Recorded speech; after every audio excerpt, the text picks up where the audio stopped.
programang ito ay rated SPG. Striktong patnubay at gabay ng magulang ang kailangan. Maaaring may masiselang tema, lengguwahe, karahasan, sexual, horror o droga na hindi angkop sa mga bata. Dahil talagang gusto ng harapin ni Lynette ang kanyang takot dito sa bahay nila Dr. Carlos Benitez ay talagang umuwi na sila at talagang pumayag na ito si Dr. Carlos. Pinaghandaan ni Dr. Carlos ang pagbabalik ni Lynette kung saan ikinatutuwa naman ito ni Lynette dahil sa nakita niya ang pinakamalaking Christmas tree doon sa bahay nila at iniba ni Dr. Carlos ang mga masasamang good vibes doon sa bahay nila. Ginawa ni Dr. Carlos ang pagsabit at sinimulan niya na magkasama sila ni Lynette sa araw ng Pasko.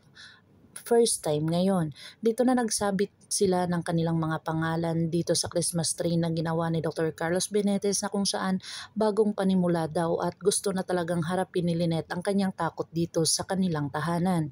Dito na nga ikinagulat ni Dr. Carlos na may dalawang lalaki doon sa harap ng kanilang bahay na nangunguha ng mga kalakal.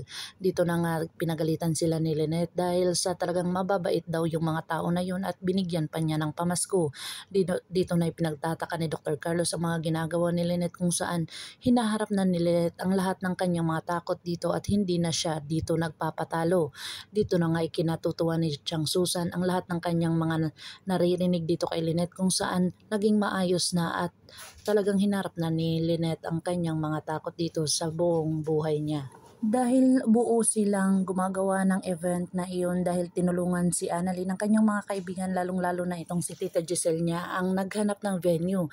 Dito na nga ikinagulat niya itong si Justine na andun pala sa venue kung saan gagawin nila ang Christmas ng mga bata na gawain pala ito ni Don Pepe noon.